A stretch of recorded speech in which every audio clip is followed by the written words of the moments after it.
consiste en un parcial integrador en el que van a tener que dar cuenta de todos los contenidos de la materia vistos hasta ese momento, pero al ser un parcial que van a tener un par de días para resolverlo, un parcial domiciliario, es un parcial que involucra mayor trabajo con los textos. Es decir, no vamos a hacerle preguntas, ¿qué dice Descartes en la meditación número 1? ¿De qué manera aplica la duda de Descartes? O sea, sabemos que eso lo tienen que saber, pero al momento de hacer las preguntas, vamos a hacer preguntas más de articulación, ¿sí? Lo cual también les sirve, porque cuando, les sirve como una suerte de ensayo, porque cuando tengan que presentarse a rendir un final, las preguntas suelen ser de ese tipo, ¿no? Más que establezcan relaciones, similitudes o contrapuntos o diferencias o tensiones entre las posturas de distintos autores, distintos temas. Entonces, el parcial integrador va un poco en esa línea. Van a tener distintos puntos y se les va a indicar, y va a haber algunos puntos seguramente en los que ustedes decidan con qué texto trabajar, qué textos vincular de la unidad 1. Lo pensamos un poco así, indicando una consigna, pero a la vez dejando cierto margen para que ustedes elijan, ¿sí? Por ejemplo, una consigna similar a la que tomamos el año pasado es, bueno, establecer una contraposición entre dos autores de la misma unidad, o de la unidad 1 y la unidad 2, o algo así, ¿sí? Entonces ahí ustedes son los que eligen el texto con el que trabajan y los autores. Eso es interesante porque primero los obliga a trabajar de otra manera con los textos. O sea, para cuando ustedes tengan el parcial, yo quiero pensar que ya van a tener las lecturas hechas y que no se van a atracar el material eh, en los días antes del parcial. No sería lo óptimo, sería lo óptimo que ustedes vayan leyendo con tiempo, trabajando los textos, y para cuando llegue el parcial ya van a poder hacer, obviamente, van a poder volver a leer a los textos, y van a poder volver a leer, pero con el enfoque de lo que pide la consigna y como trabajando de otra forma, ¿no? Así que esa es un poco la modalidad, van a tener un par de días para hacerlo y entregar. Después, obviamente, tendrán su recuperatorio respectivo, que ahí puede que sea bajo una modalidad diferente probablemente.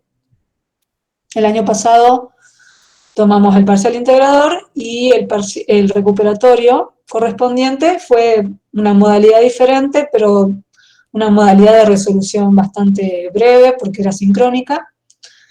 Eh, pero digamos que en lo que concierne al parcial integrador va a ser el mismo tipo. Después ya veremos el recuperatorio cómo, cómo lo haremos. Mucho depende de los tiempos a veces. Es decir, tomo recuperatorio y estás muy en el cierre del cuatrimestre, es decir, bueno, no tomo uno de redacción, tal vez son unos cuantos para rendir, no, generalmente no es el caso, pero supongamos que hubiera varios para recuperar y no hubiera tiempo de corregir, se elige una modalidad un poco de corrección más breve. No multiple choice porque no nos gusta y no sirve para nada para evaluar, pero sí, digamos, afines a ese tipo. ¿Sí? No sé si respondo a Rocío a Ivy que preguntaba, pero bueno. Nada para preocuparse el parcial integrador. Eh, si llevan las lecturas al día, después va a ser un trabajo, digamos, de profundización y de establecer vínculos y diferencias y de pensar más los textos desde el punto de vista de la totalidad del programa y de los temas vistos, ¿sí? No tan tema por tema. Pero no es que represente una dificultad inusitada ni nada por el estilo. Así que no se preocupen. Bueno, va cayendo más gente. Entonces me decían, cambiando de tema, llegaron hasta Kant, o sea, porque me vienen diciendo hace como 3 clases que están viendo Descartes. Me suena raro porque María Eugenia no suele dedicarle tanto a Descartes. ¿Será porque retoman cosas o porque no terminaron?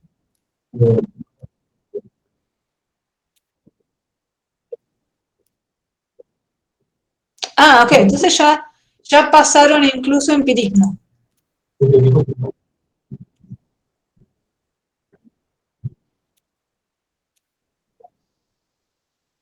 Ujú.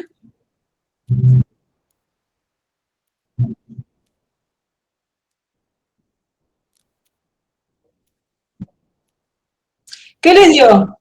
Porque no creo que les haya dado la crítica de la razón pura, porque es un bodoque infernal.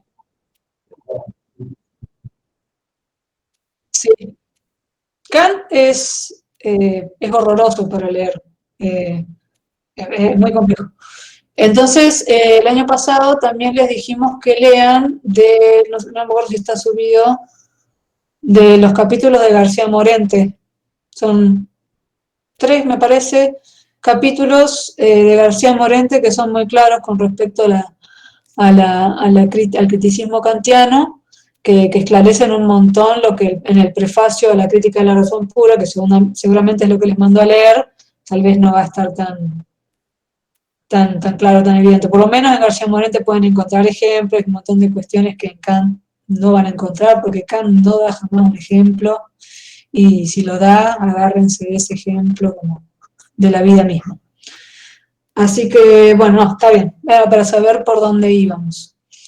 Estamos bien. Nosotros tendríamos que ver entonces empirismo la próxima. Ah, dicho sea de paso, me acordé. Hoy estuve revisando Pedco y me di cuenta de que debo haber sacado sin querer no una ficha de cátedra, era como unas 3 hojitas que yo había escrito el año pasado, o no sé si el anterior, para completar algunas cuestiones sobre el método en Descartes. Y debía estar subido y tal vez yo mismo lo saqué, o hicimos una suerte de limpieza de Pedco y lo saqué, bueno, no sé. La cosa es que se los agregué ahí en la unidad 2. El título dice algunas notas sobre el método cartesiano. Si lo buscan, está ahí. Y son 3 hojitas nomás que tienen algunos aspectos que no van a estar en las meditaciones, es decir, que van a estar tal vez sugeridas en las meditaciones, pero no van a estar explícitas porque pertenecen a 2 obras por lo menos que nosotros no vemos, pero digamos de Descartes, que son el discurso del método y las reglas para la dirección del espíritu, donde desarrolla concretamente de manera más sistemática el método y las reglas.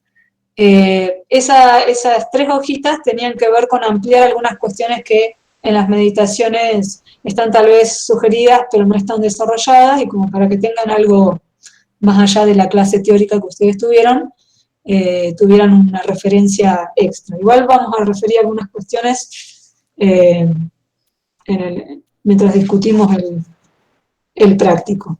Con respecto a empirismo, que es lo que tenemos que ver la próxima, María Eugenia los mandó a leer algo. Los mandó, bueno. ¿Les dijo que lean algo? ¿O no? Yo le había preguntado antes, en realidad, bastante antes de la clase anterior, que si íbamos a leer todo Kant, y me dijo que no. Pero no nos dijo esto de Morente. Creo que después de eso capaz que nadie más quiso preguntar por las dudas, a ver si quedaba de idea. A ver si se arrepiente. Me voy a fijar, es más, ya lo tengo abierto, Pedco, pero ¿saben que puede que no esté García Morente subido en Pedco porque es un bodoque el texto? Pero se puede... Dice Manuel García Morente, lecciones preliminares de la filosofía. Está, tenés razón, está en la bibliografía. Bueno, ese es el manual completo. Ese es el manual completo, y después para cuando lleguemos acá, yo les aviso cuáles son los capítulos, porque hay varios capítulos sobre Kant, y no vamos a ver todo, vamos a centrarnos en algunas cuestiones de la estética trascendental sobre todo. Pero yo les aviso después de eso. La próxima clase se los aviso.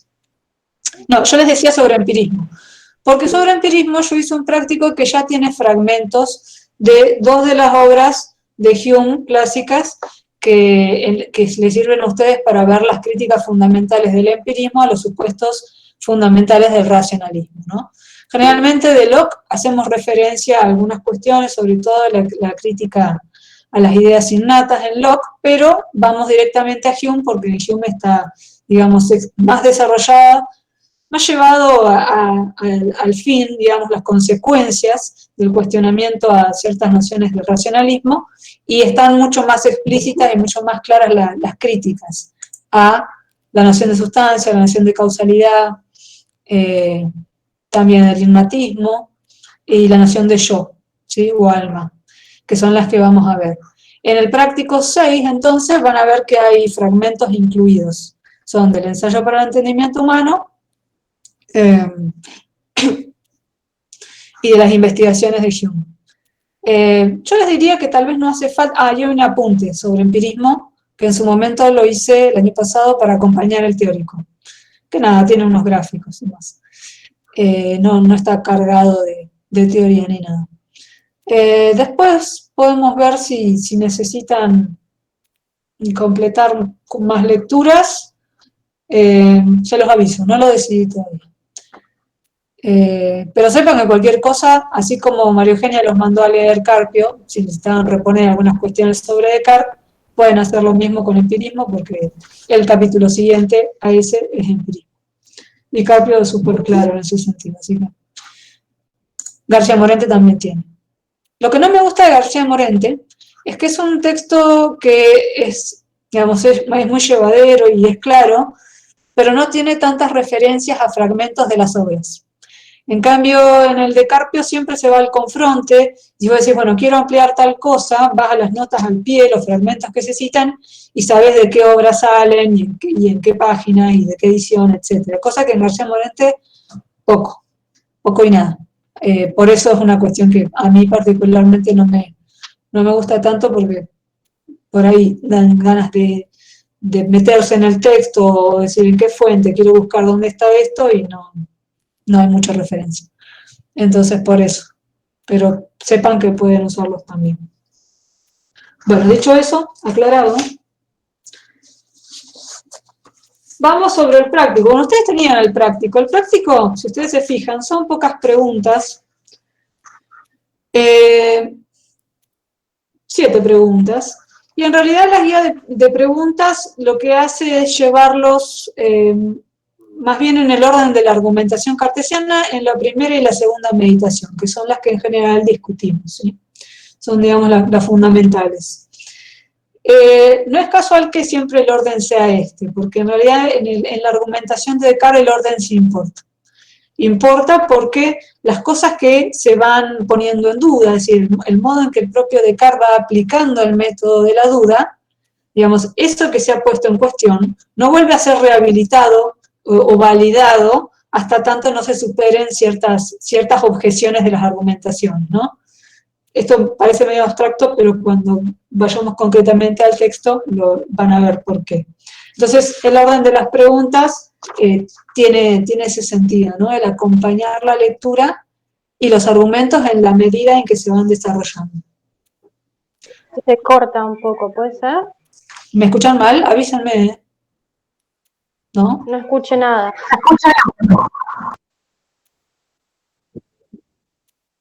¿Quieren que bueno, repito brevemente para las chicas que no me escucharon bien? El práctico, el 5, el que está colgado en Pedco, las preguntas del práctico son en realidad para acompañar la lectura de la primera y la segunda meditación y están pensadas en el orden mismo de la argumentación, vale decir que pueden ir avanzando sobre la resolución de las preguntas en la medida en que leen, porque siguen el mismo orden. No sé si está acá una chica, Rocío, que me había hecho una pregunta por Pedco y después me quedé pensando, ¿será de esta cursada o ya habrá cursado?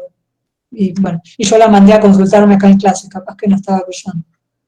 Cosas que me pasan en Pedco, sobre todo cuando me escriben y yo digo, ¿de qué materia sos? Y yo nunca sé, perdón. Si está acá, que me pregunte. Pero me preguntaba justamente por Descartes, por eso sospeché que sí estaba cursando. TP 5, para Sami que pregunta. Bueno, entonces vamos a ir siguiendo más o menos el orden de las preguntas. Ustedes tenían que leer la primera y la segunda meditación. ¿Pudieron responder las preguntas? ¿Hicieron el intento? ¿O no? ¿O simplemente leyeron? Yo sí la respondí, o traté. Bien. ¿Te costó? O sea, ¿pudiste seguir las preguntas? ¿Responder? Más me ayudé con las clases teóricas de la profe. Bien. También. Las respondiste, Juliana, bien. No importa, si está bien lo vamos a discutir ahora, pero Quería saber si las habían mirado siquiera.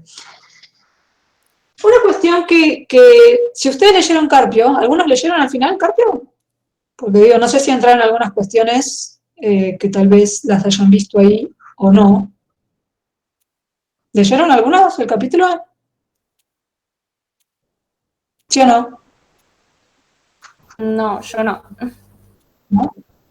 No, bueno, para saber. ¿Está en Porque el texto? No, lo intenté buscar y no lo encontré. No sé. no entendí nada. Está en No el texto escucho. del texto, porque creo que no lo encontré. ¿El texto de Carpio decís? Sí, sí. Díganme ustedes, ¿está? Si no está, me parece que no. No, no está.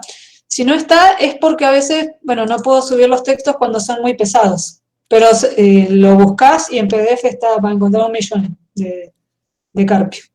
Principios de filosofía es el texto.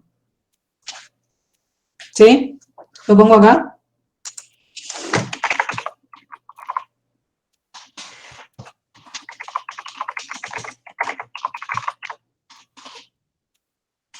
Búsquenlo en PDF, lo encuentran. Lo debo haber querido subir y tal vez no me dejó por el peso. Que en el caso del de García Morente no sé cómo sucedió porque es también un bodoque.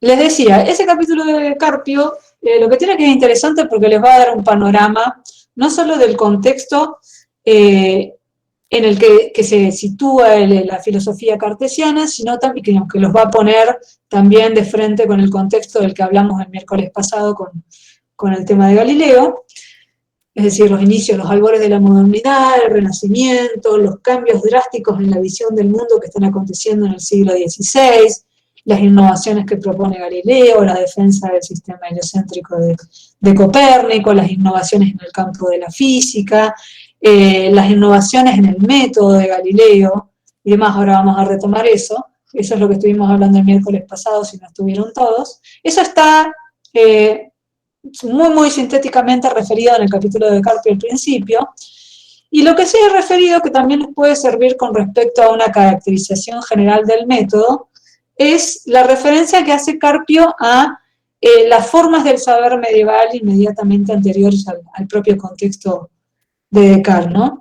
De las que ya hemos hablado, de alguna u otra forma, porque de esas referencias que hace Carpio a las formas del saber medieval, lo que dice Carpio es, bueno, el saber medieval estaba asentado en ciertas bases, en ciertas fuentes, una de las cuales es el principio de autoridad, del que ya hablamos, ¿sí? Recuerdan que el principio de autoridad implica justamente sostenerse en la afirmación de quien fuere una autoridad para validar una opinión, ¿sí? En este caso sabemos que el principio de autoridad, ¿quién es en el contexto de Galileo, en el contexto de Descartes? Y bueno, las Sagradas Escrituras, o la Iglesia, o el sistema filosófico aristotélico, ¿sí? Básicamente, lo que constituye autoridad en materia de conocimiento son esos pilares, ¿sí? Eso constituye, en los modos de saber medieval, una base fuerte. Otra de las bases a las que refiere Carpio es lo que él llama verbalismo. Lo que él llama verbalismo quiere decir, él recoge, es más, creo que recoge una, a ver si la encuentran, una cita de una obra de Molière para ejemplificarlo, que es muy clara. Miren, se los leo. Del enfermo imaginario de Molière, dice, refleja perfectamente el modo de pensamiento que se critica, digamos, al saber medieval, y que todavía entonces persistía en los ambientes universitarios, ¿no? Está hablando del contexto de las universidades medievales. Y de la escena representa el examen final de un estudiante de medicina a quien uno de los integrantes del tribunal dirige la siguiente pregunta. Si me autoriza el señor presidente, y tantos doctores y asistentes ilustres, y este muy sabio bachiller, a quien estimo y honro, le preguntaré la causa y razón por la cual el opio hace dormir. A lo que el bachiller responde muy ufano. Este doctor, un poco tautológico, ¿no? Me pregunta la causa y razón por la cual el opio hace dormir. A lo cual respondo, porque en él está la virtud dormitiva, cuya naturaleza consiste en adormecer los sentidos, ¿no? Entonces, aquello a lo que está refiriendo Carpio con verbalismo es esto mismo, en que Carpio dice, no hay una investigación que vaya a confrontar el conocimiento con las cosas o con los hechos, ¿no? Sino que todas las discusiones giran en torno a palabras y a significados de palabras, porque en definitiva, lo que está diciendo el pronto a recibirse de médico es que el opio hace dormir porque hace dormir, no está diciendo nada. Tener una virtud dormitiva no es decir nada, ¿sí? No es explicitar ninguna causa, sino decir otra vez lo mismo. Eso es lo que en lógica llamamos tautología. Hace dormir porque hace dormir, básicamente. Entonces, esta, decía Carpio, es una de las características también de los modos del saber medieval. El girar en torno a la reflexión sobre palabras y nunca dar un paso por fuera hacia la observación de un hecho, por ejemplo. Y finalmente, y acá era lo que me interesaba más rescatar, porque eso lo van a ver me distraje con la pregunta, y lo van a ver en Descartes. No está en la segunda unidad, Rosy. No lo ubicás porque no está. Lo tienen que buscar aparte porque no me lo debe haber dejado subir en su momento. Perdón que te corte. ¿Esa cita donde está en el manual de Carpio en la parte sobre Descartes? ¿Pero tenés la página? Sí, en el capítulo El racionalismo, Descartes. Al principio, es la primera parte. ¿Sí? Sí, es la primera parte. Pero búsquenlo el texto y lo ven bien en detalle. El tercer apoyo de los modos del saber medieval que menciona Carpio es importante porque en el caso de Descartes hay referencias a esto en el texto. Tal vez no tanto en las meditaciones, pero tal vez sí en otros fragmentos del discurso del método, sobre todo. Sepan que el discurso del método es anterior a las meditaciones, 4 o 5 años anterior. Las meditaciones son de 1641, fíjense, Descartes se muere en 1650, o sea que son obras de madurez, o como decimos, son obras de madurez porque ya, digamos, son obras avanzadas en la vida de estos autores. Y las reglas para la dirección del espíritu son escritas incluso antes que el discurso del método, hacia 1628, por ahí, pero no son publicadas hasta después que Descartes muere. Pero en el discurso del método van a ver que, si ustedes lo revisan, que hay muchas argumentaciones que están en las meditaciones, aún siendo anterior. Incluso el cogito está allí presente, solo que es una obra que está escrita con otro propósito, está obviamente más anclada en la exposición del método, y no tiene esa característica de ensayo que tienen las meditaciones metafísicas, que son, bueno, justamente eso, elucubraciones, que si ustedes las leyeron, es ese Descartes perdido en sus propios pensamientos, llevando un orden de argumentación que en realidad en sí ya en parte está en el discurso del método.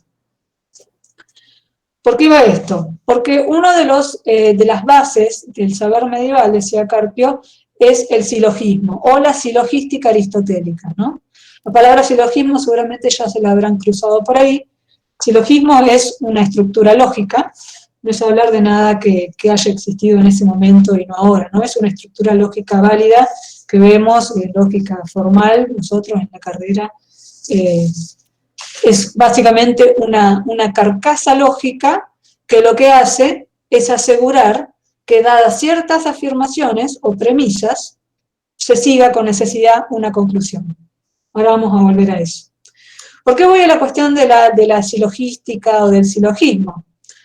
Porque ustedes van a ver, seguramente, si ustedes leen un Carpio o un García Morente, van a ver que si Galileo había ya propuesto ciertas innovaciones en el modo de estudiar la naturaleza y en lo que refiere al método de investigación de la naturaleza, había sido innovador.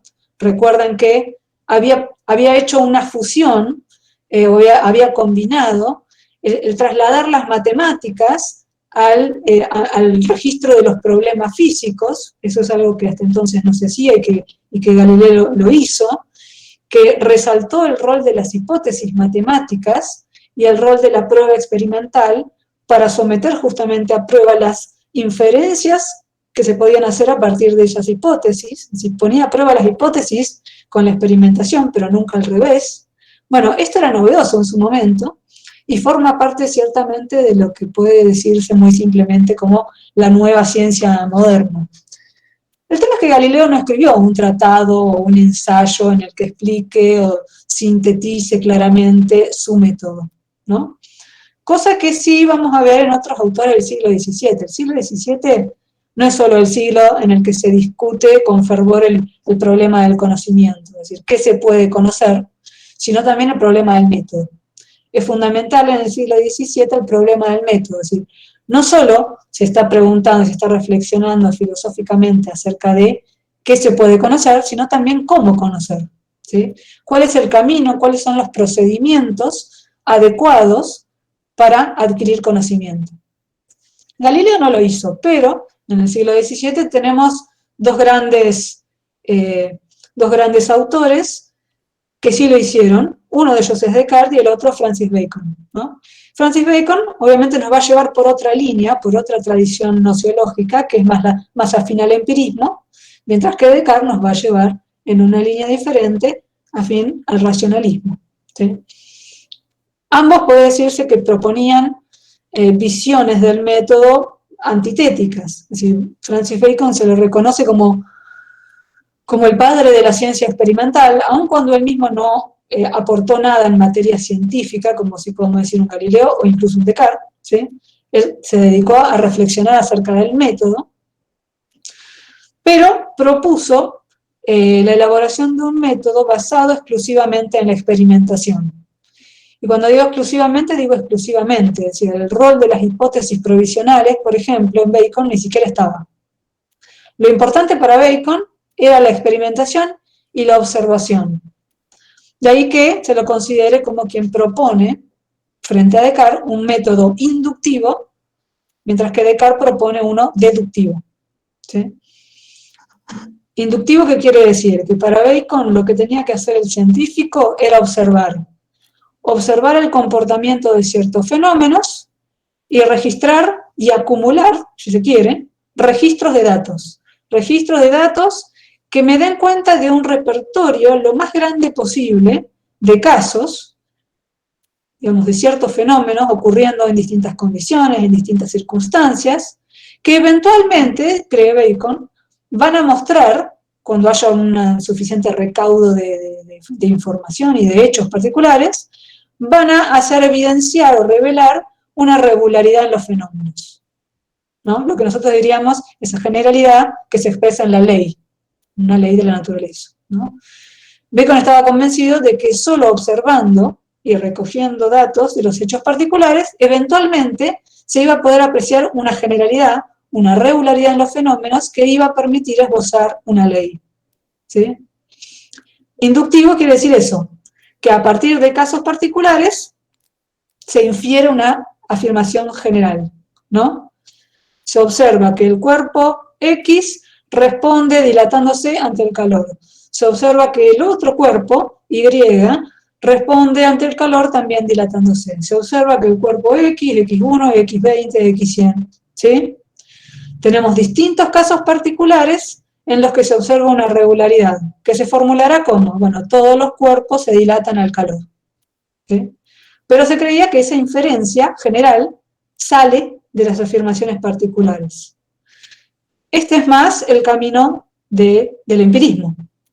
Sin embargo, Descartes está en las antípodas. Decíamos que va a proponer un método deductivo.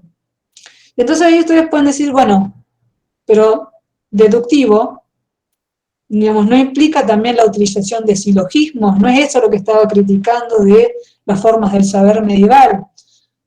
No del todo. Es decir, hay una crítica al silogismo como forma de conocimiento, como método.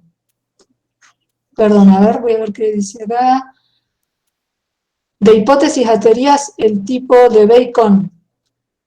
No, sería de la observación de casos particulares saltar a la formulación de una afirmación general. ¿Sí?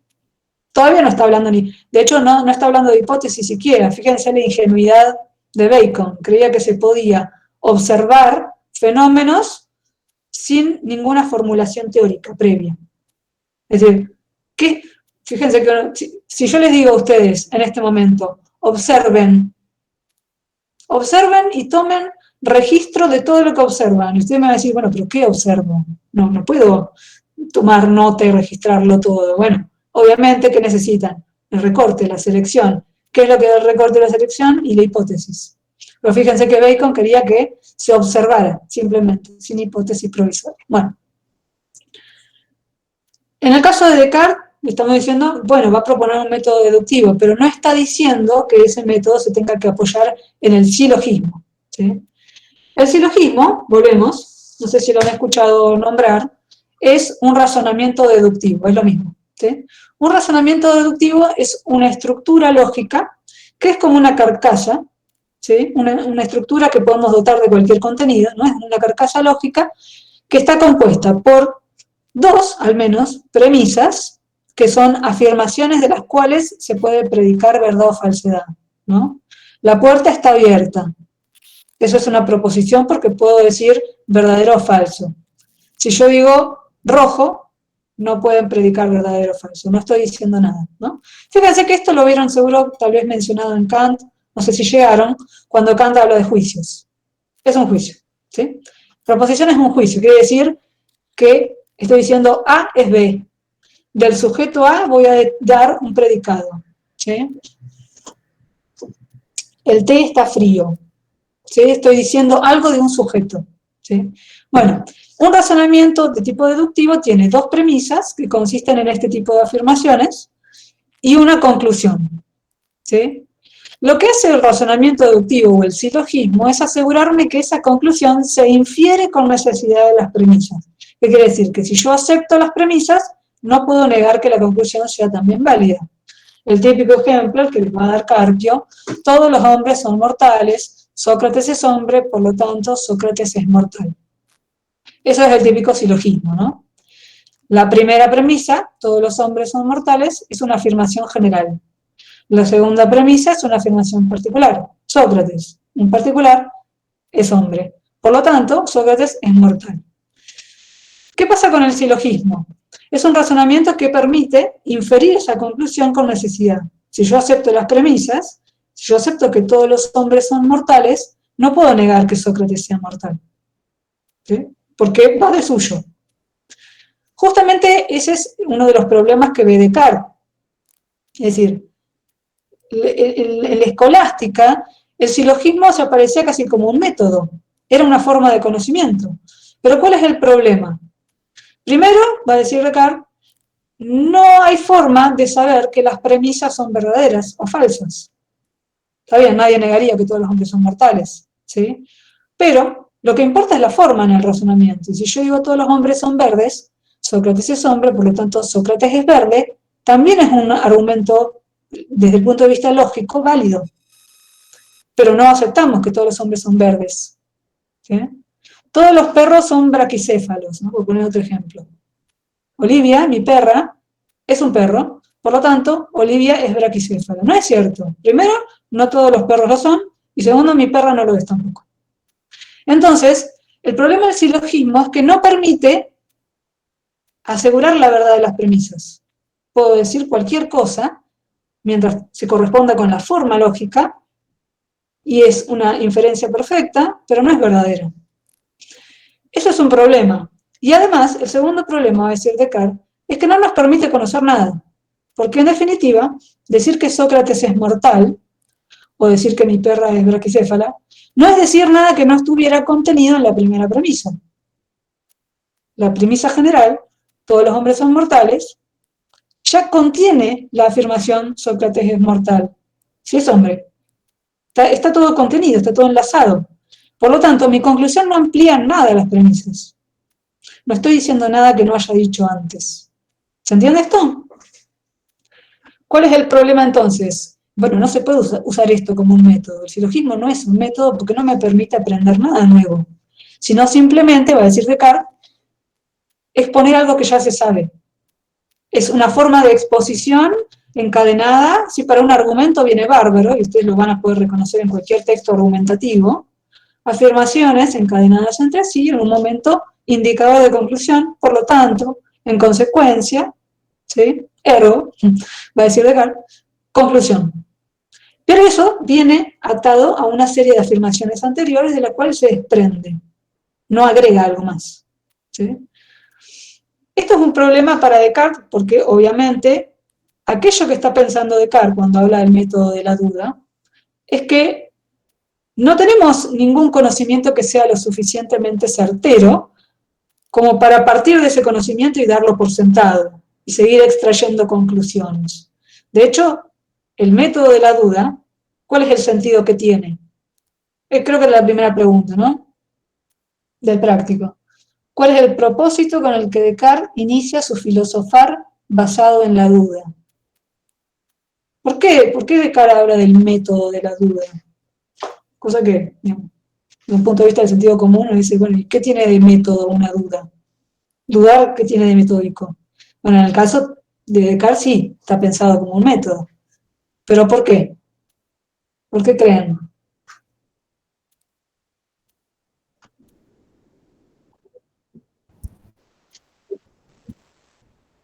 La pregunta por...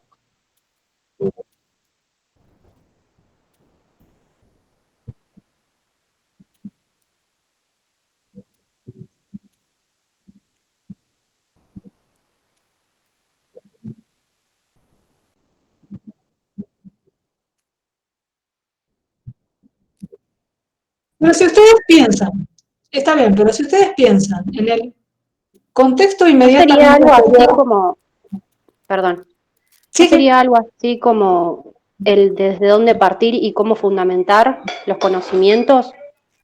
bueno, sí, por ahí va. Por eso les pregunto, si ustedes piensan en el contexto del propio Descartes, ustedes piensan que Descartes nace en los últimos, en el 1596. Los últimos 4 años, los primeros 4 años de su vida son en el marco del siglo XVI y el resto de su vida en el siglo XVII. Piensen en lo que estuvimos hablando a propósito de Galileo. ¿Por qué Descartes está pensando en utilizar la duda como un método teniendo en cuenta este contexto? ¿Qué pasó en este contexto que lo lleva a Descartes a dudar de todo o a pretender dudar de todo, aunque no lo haga?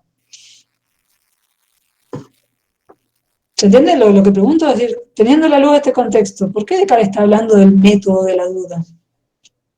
¿Por qué es tan importante dudar? ¿Cuál es el valor de la duda entonces? Porque no es escepticismo. Descartes no es un escéptico. ¿Sion? Capaz que sí. Para decir que existe solo aquello que puede ser probado. Aquello que puede ser probado. Sí, se la complican. Yo les estoy preguntando por el contexto, en realidad. Es decir, ¿qué vio Descartes que estaba pasando en el contexto inmediatamente anterior? ¿Qué pasó con el conocimiento? Profe, puede ser que sea para desprenderse de todos los pensamientos que hasta ese entonces concebía como verdaderos, como única verdad. Sí, ¿y qué pasó con esos conocimientos o esos pensamientos? ¿No? Porque Descartes... Sí. Perdón, es que justamente, bueno, Galileo y todos ellos habían venido a desgarrar un poco esa tela de verdad única, ¿no? O sea, que habían dejado como agujeritos que podían dar a la duda, fueron condenados, estaba todo eso, me parece, ¿no? O sea, como no dejar de lado esos cuestionamientos, que por más que no estuvieran probados, podían llegar a ser verdad, o sea, tenían una verdad potencial, ¿sí? César, vos que decías que no te escuché.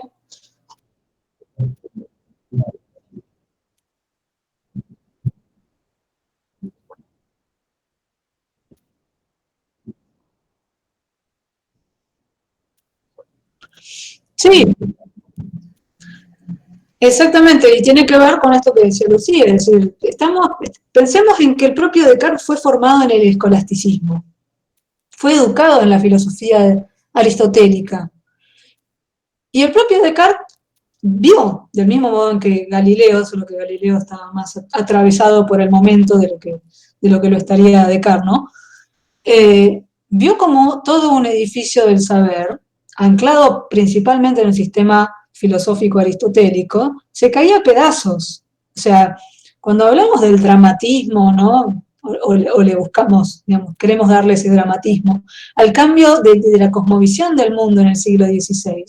Cuando vemos o pensamos en lo que suponía aceptar la teoría heliocéntrica de Copérnico, cuando vimos los intentos que hizo Galileo por validarla, cuando vimos lo desafiante que podía ser para Galileo afirmar que no había distinción entre cielo y tierra, es decir, se estaban conmoviendo las bases de una visión del mundo.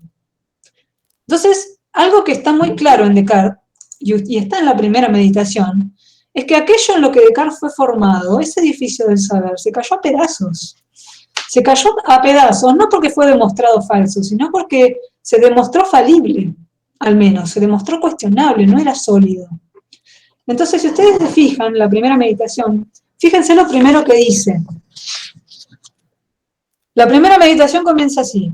Dice, hace ya algún tiempo que me he dado cuenta, desde mis primeros años, había admitido como verdaderas una cantidad de opiniones falsas y que lo que después había fundado sobre principios tan poco seguros no podía ser sino muy dudoso e incierto.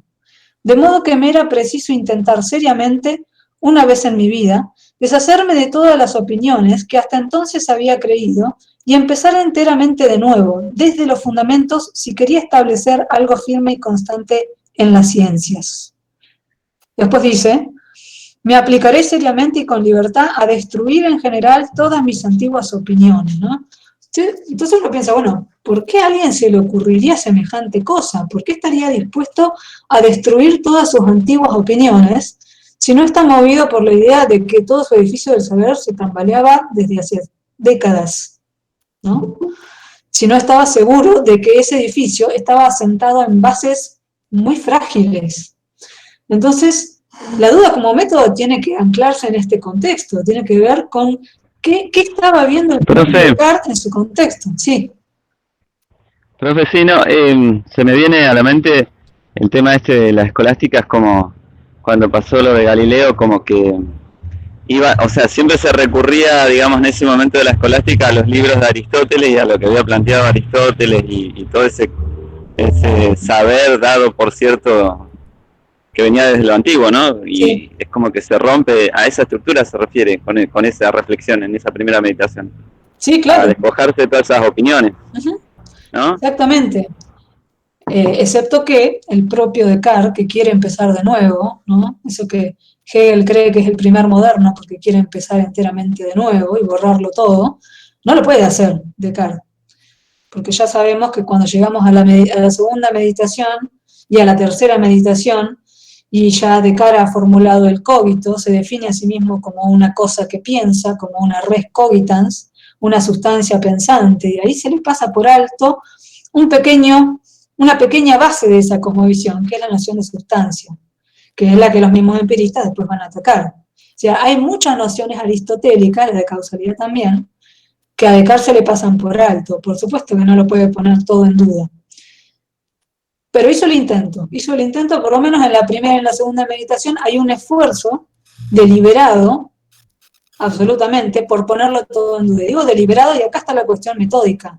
Descartes no duda porque sea un desquiciado y duda de que esas manos sean suyas y de que exista el fuego, de si está durmiendo o está despierto. Es una duda metódica, justamente, es un procedimiento dudar. No es una duda genuina, ¿sí? Sino es una duda forzada, obligada, que quiere decir, bueno, cada vez que cabe posibilidad, por más remota que sea, de dudar sobre esto, sí, bueno, entonces directamente doy esto por falso, ¿sí? Así va a proceder Descartes, porque cree Descartes que esta es la forma más prudente para acercarse a la consecución de un conocimiento, por más elemental que sea absolutamente cierto. O sea, si queremos que un conocimiento sea absolutamente cierto e indubitable, tenemos que proceder, dice Descartes, con la mayor cautela. El método de la duda es la ejecución de esa cautela, ¿no? Ponerlo todo en duda, forzadamente, ¿sí? Donde quepa la menor duda, tengo que dar esos conocimientos por favor. Sí, a mí igual. No sé si quería decir algo la compañera, ¿no? Bueno, esto con respecto al método de la duda, ¿no? ¿Por qué Descartes habla de la duda metódica? Después vamos a ver que además de que esa duda se aplica de cierta manera, bajo un cierto orden, que sigue ciertas reglas, y ese archivito que yo les agregué expone esas reglas, ¿no? Después las podemos mencionar. Expone el orden de aplicación de la duda y del análisis y de la síntesis que sigue Descartes, no solo, digamos, en su obra sobre el método y en las meditaciones, sino en otras de sus obras, como las que tienen que ver con sus estudios sobre óptica, ¿no? Recuerden que les había mencionado su interés en estudiar las lentes. La Dioptrique, por ejemplo, es una obra, me parece que es anterior a las meditaciones, es decir, Descartes ponía su propio método en ejecución al momento de investigar asuntos, hoy diríamos, científicos, entre comillas, ¿no? Problemas del contexto. Volviendo, entonces, esto tenía que ver con la primera pregunta, ¿no? Cuando nos posicionamos frente al método, ¿por qué hablamos de método de la duda?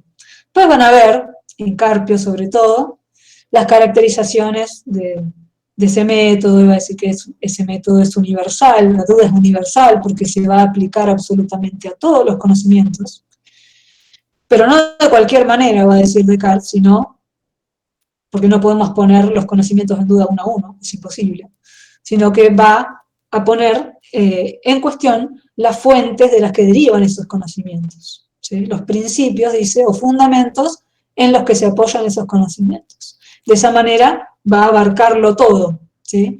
Lo que no podría abarcar de modo particular. Después va a decir también Carpio, bueno, la duda que es universal, es metódica justamente porque es una duda que se utiliza como procedimiento, es radical porque va a las raíces o a las fuentes del conocimiento, ¿sí? Y es hiperbólica, va a decir, porque ese momento hiperbólico de la duda es el que ustedes ven en la segunda meditación con el genio maligno, ¿no? Es el momento en que la duda llega a su momento cúspide, más extremo, ¿sí? Que lo deja justamente a Descartes en una posición un poco ambigua. Por un lado, habiendo dudado absolutamente de todo, dice, me encuentro turbado, como sumido en las aguas, pero sin poder tocar fondo, salir a la superficie, ¿sí? Un estado de turbación del alma, que Carpio lo encuentra muy similar a la catarsis socrática, bueno, pero eso ya son cosas de Carpio. Pero también, al ponerlo todo en duda, logra inferir algo que es absolutamente cierto, que es el cogito, ¿no? Entonces llegamos a ese momento extremo de la duda en el que suceden dos cosas.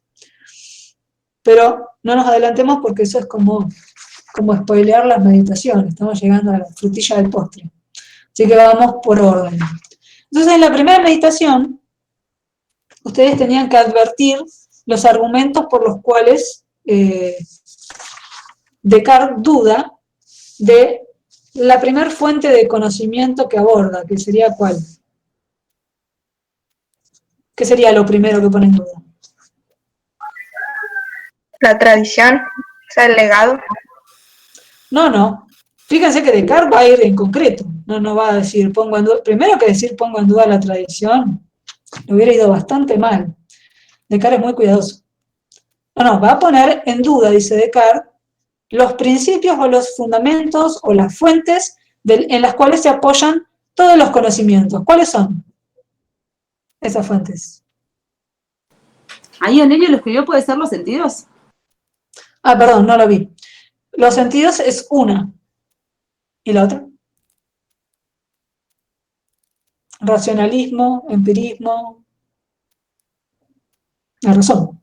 Claro. O sea, son las dos fuentes de conocimiento. La razón y los sentidos, ¿sí? El empirismo va por los sentidos, el racionalismo va por la razón. Sin que, en el caso del racionalismo, sí, los sentidos van a ocupar ningún lugar, pero en el caso del empirismo, digamos, la razón y los sentidos, digamos, la razón va a tener en realidad un lugar casi subsidiario al de los sentidos, va a quedar en un lugar subsidiario la experiencia, pero van a estar los dos, digamos, funcionando por igual. En el caso del racionalismo, el tema de los sentidos es más delicado. Pero sí, esas son las fuentes principales del conocimiento. ¿Qué está diciendo Descartes? Todo conocimiento que tengo, cualquiera sea, lo he obtenido o por la razón o por los sentidos. No hay nada más, ninguna otra herramienta. ¿Qué es lo primero que pone en duda? ¿Cuál de las dos fuentes pone en duda primero? Los sentidos. Los sentidos. ¿Cuáles son los argumentos que da para poner en duda todo aquello, dice, que he recibido por los sentidos?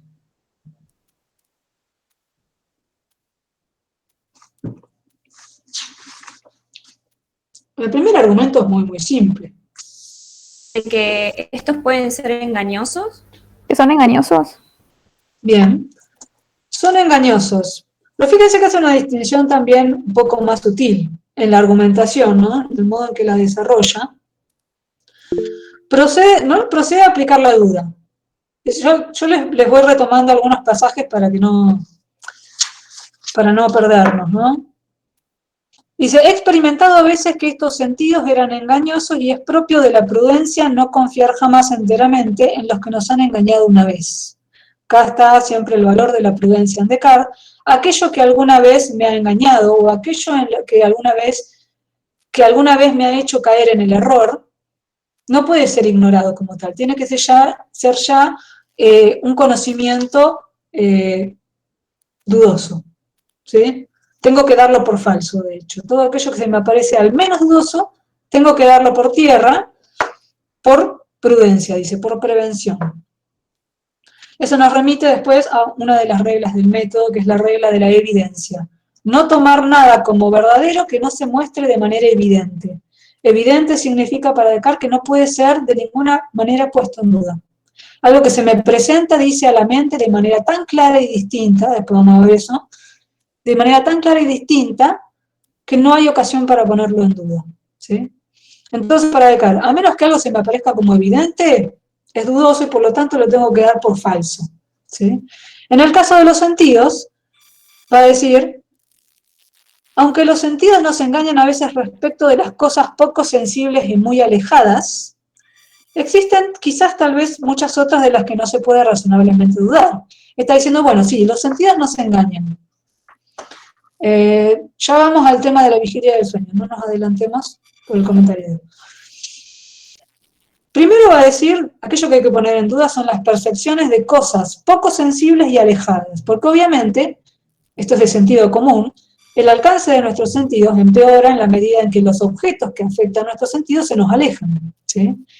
Nuestro típico ejemplo, ¿no? Vamos de viaje en la ruta y vemos el espejismo de agua, nos acercamos y vemos que no hay nada, ¿sí? Casi una ilusión óptica, podríamos decir. Del mismo modo, el remo metido en el agua se ve quebrado cuando está, digamos, entero. Está claro que los sentidos más nos fallan cuanto más alejadas están las cosas que percibimos, ¿sí? Yo encima que soy chicata, imagínense cuánto más puede fallar mi percepción. Cuando yo todavía no usaba los anteojos, creía que las bolsas que pasaban con el viento eran gatos. Yo no sé por qué, pero siempre pensaba que eran gatos.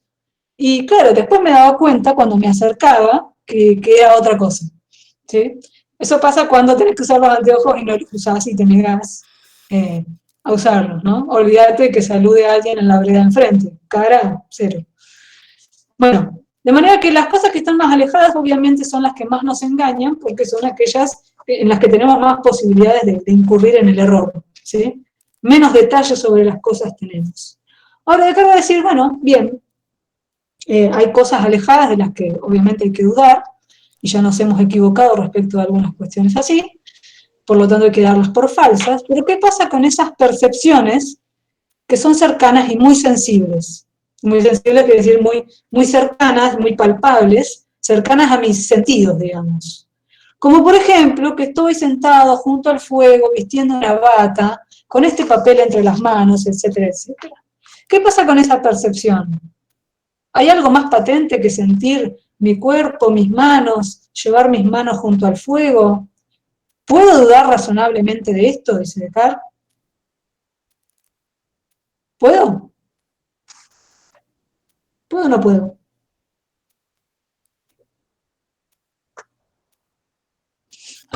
Si estaba leyendo los comentarios, Si el sesgo del observador cambia con cada punto de vista, si lo mismo duda de la percepción, si además de que la percepción es falible, también es sumamente subjetiva, obviamente. ¿Puede dudar de las percepciones cercanas de Carr? No. ¿No? Sí. ¿Cómo? ¿Cómo duda de eso? Para cuando llegue la segunda meditación de Carr ya no tiene cuerpo, ¿eh? Está flotando ahí en la nada. Es un ánima.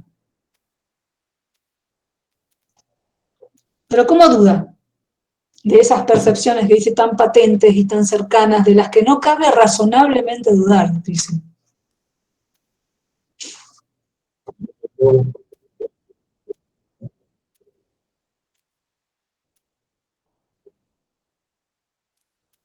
Ajá.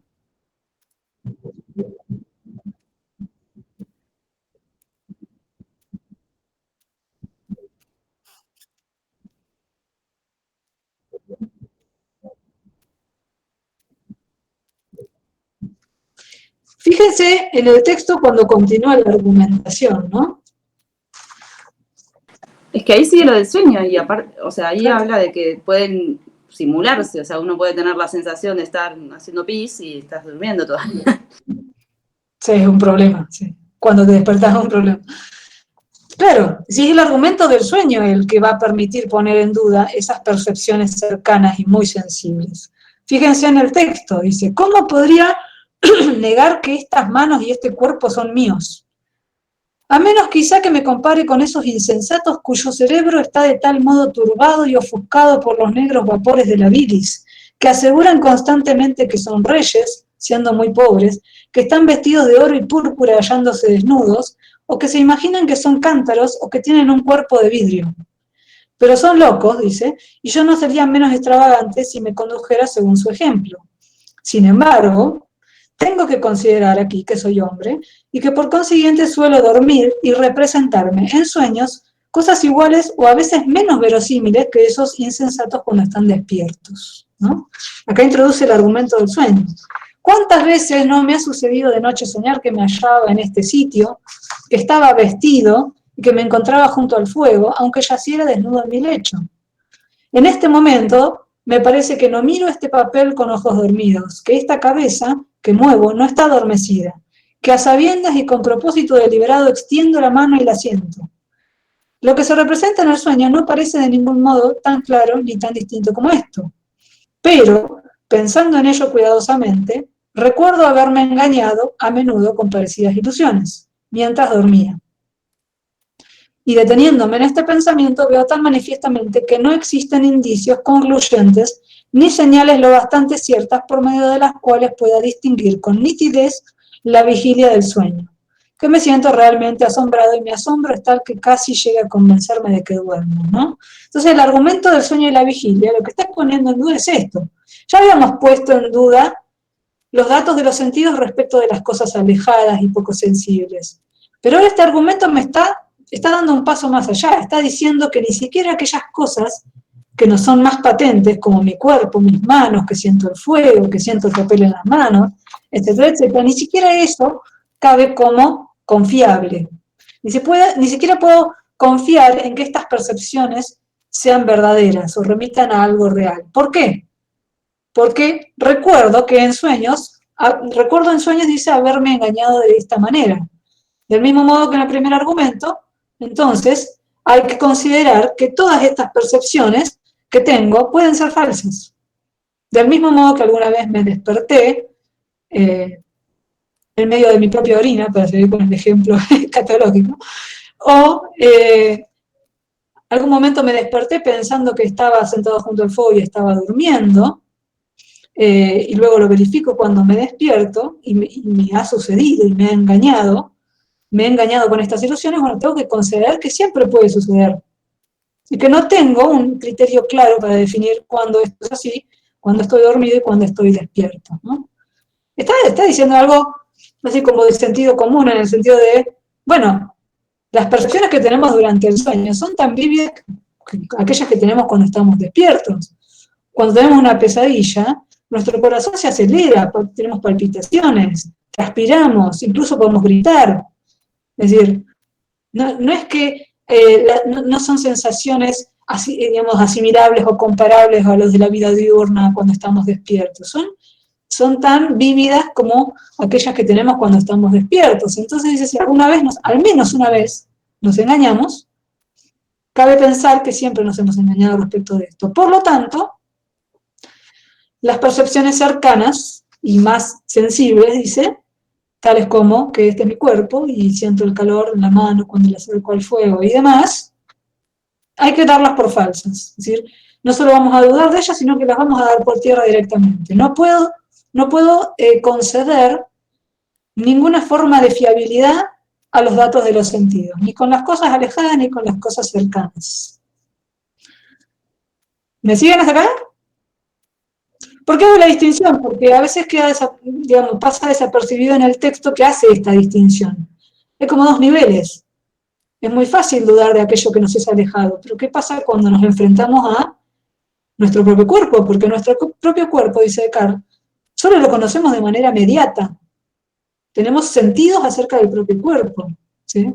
De manera que, en este momento de la argumentación, Descartes se está quedando sin cuerpo. Porque ya no puede conceder que las percepciones acerca de su propio cuerpo, siquiera, sean confiables. ¿Sí? ¿Me siguen o no me siguen? Sí, se entiende. Bueno. Ahora hay un momento en el que la primera meditación va a proceder de a poco en la argumentación a referir a la otra fuente de conocimiento. Es decir, aquello que refiere a los sentidos ya fue puesto en duda, ¿sí? Ya los sentidos no nos pueden otorgar ningún conocimiento fiable, ¿sí? Pero ¿qué pasa con la razón? Hay un momento en el que Descartes empieza a decir, bueno, pero hay conocimientos de cosas, dice, aún más simples y más generales, que parecen contener algo de cierto e indubitable. Ustedes recuerdan que para el racionalismo, para el propio Descartes, las matemáticas son el ideal de conocimiento. Y en esta instancia Descartes tiene que dudar de esto también, ¿sí? Cuando Descartes habla de razonamiento, está hablando de razonamiento matemático, ¿sí? Ese es el ideal de racionalidad cartesiana. Dice, bueno, hay cosas que son más simples, más universales, verdaderas y existentes, y a este género de cosas, que ya anticipa, pertenece a la naturaleza corpórea en general y su extensión, etcétera, etcétera.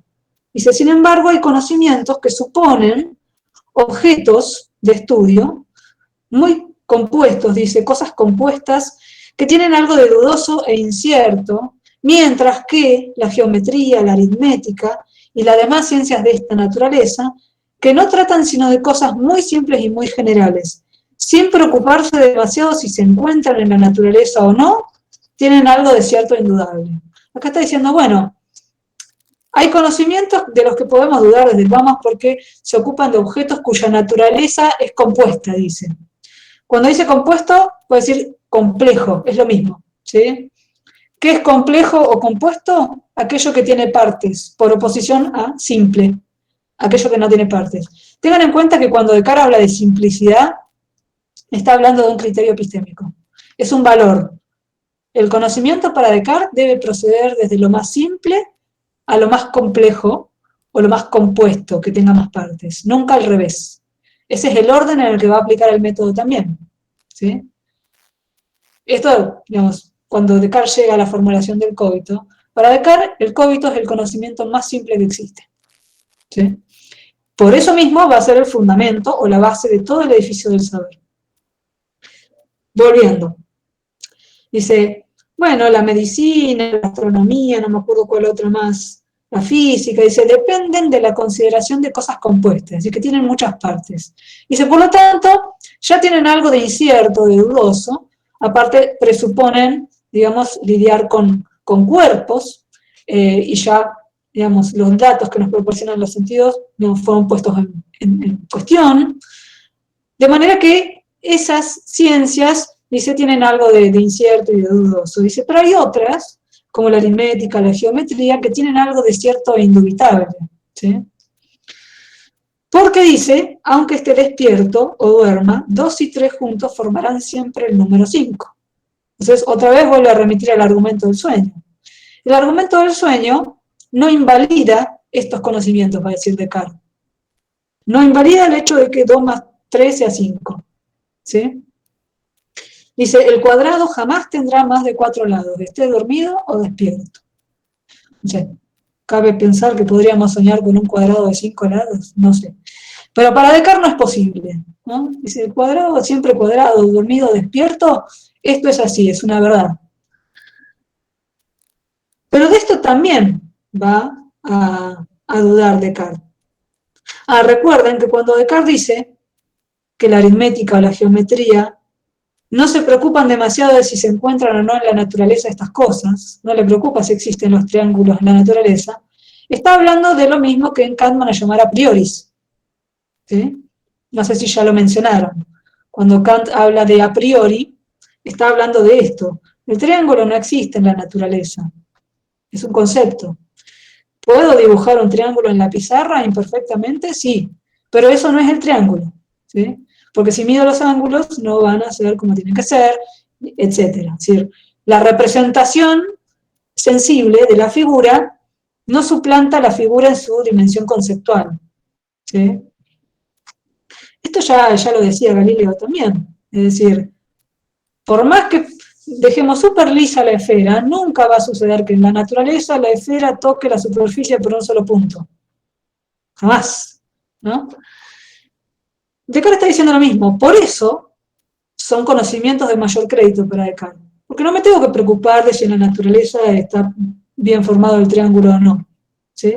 El triángulo no existe en la naturaleza, de hecho, es un concepto, diríamos, analítico o un concepto a priori, independiente de la naturaleza, de la experiencia.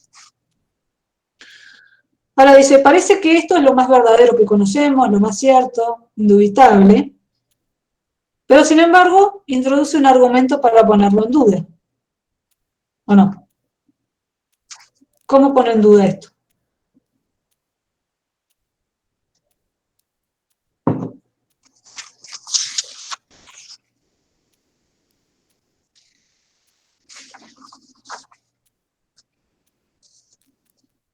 ¿Cómo lo pone en duda?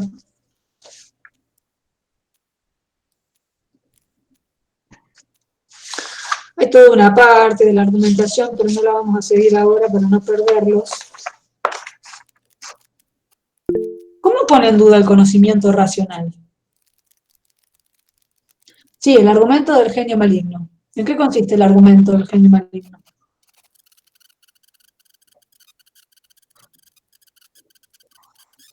Que decíamos es el momento, perdón. Lo del genio maligno le decía de que ese genio podía estar poniendo esos pensamientos en él, haciéndolo dudar. Bien. No olviden que el genio maligno es ante todo una hipótesis. Descartes no está diciendo que haya un genio maligno, ¿eh? Por supuesto que eso sería súper hereje. No está diciendo que sea un dios tampoco. Está introduciéndolo como posibilidad, ¿no? Dice, supondré pues que existe, no por cierto un verdadero Dios, que es soberana fuente de verdad, sino cierto genio maligno, tan astuto y engañador como poderoso, que emplea toda su habilidad en engañarme. Pensaré que el cielo, el aire, la tierra, los colores, las figuras, los sonidos y todas las cosas exteriores que vemos no son sino ilusiones y engaños de los que se sirve para sorprender mi credulidad. Me consideraré a mí mismo como sin manos, sin ojos, sin carne, sin sangre, como falto de todo sentido, pero en la creencia falsa de tener todo esto. Me mantendré obstinadamente unido a este pensamiento. Dice, y si por medio de este pensamiento no está en mi poder llegar al conocimiento de alguna verdad, por lo menos está en mi poder suspender mi juicio. Acá lo esboza, ¿no? Termina la primera meditación, Descartes esboza la hipótesis del genio maligno, pero todavía no extrae ninguna consecuencia, ¿no? No infiere nada sobre esto. La introducción de esta hipótesis del genio maligno no solo da por tierra lo que ya había puesto en duda, ¿no? Ya la percepción sensible ya no tiene nada de fiable. tanto respecto de las cosas alejadas como de las cosas cercanas. Ya no hay cielo, ya no hay tierra, ya no tiene manos, no tiene ojos, no tiene carne, Descartes es una nada, ¿sí? Pero esta hipótesis del genio maligno le va a permitir inferir esa primera verdad. Hay una referencia a la turbación, ¿no? Cuando comienza la segunda meditación, el estado de turbación en que terminó la primera meditación. Yo me lo imagino a Descartes terminando la noche anterior con la primera meditación y el otro día no saber por dónde seguir, quedó tan turbado, pobre. En la segunda meditación continúa entonces la argumentación. Dice, supongo, siempre introduce la palabra supongo, ¿no? Es muy cuidadoso, que todas las cosas que veo son falsas. Me convenzo de que jamás ha existido nada de cuanto mi memoria llena de mentiras me representa. Pienso que no tengo sentido alguno. Creo que el cuerpo, la figura y la extensión, el movimiento y el lugar no son sino ficciones de mi espíritu. ¿Qué podrá considerarse verdadero, pues? ¿Acaso solo que no hay nada cierto en el mundo? Pero luego introduce otra pregunta. Pero al menos, ¿no soy acaso alguna cosa? Fíjense que ya aparece la palabra cosa. Pues ya he negado que tenga algún sentido, ni cuerpo alguno. O sea, ya un cuerpo no es. Vacilo, pues, ¿qué se sigue de ahí? ¿Soy de tal modo dependiente del cuerpo que no pueda vivir sin él? ¿O de los sentidos que no pueda vivir sin ellos? Pero he llegado a convencerme de que no había absolutamente nada en el mundo, ni cielo, ni tierra, ni espíritu, ni cuerpo alguno. ¿Acaso no me he convencido también de que no existía en absoluto? No, por cierto, yo existía sin duda, si me he convencido o si solamente he pensado algo, ¿no? Que es cuando empieza a introducir la formulación del coito. Dice, pero hay un engañador muy poderoso y muy astuto que emplea su habilidad en engañarme siempre.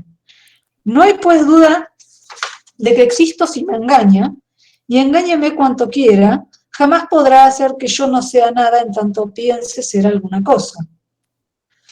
Luego dice, hay que concluir y tener por establecido que esta proposición, yo soy, yo existo, es necesariamente verdadera siempre que la pronuncio o que la concibo en mi espíritu. Esta es la formulación del coito, ¿no? Llega a la enunciación de esta primera verdad luego de haberlo puesto todo en duda.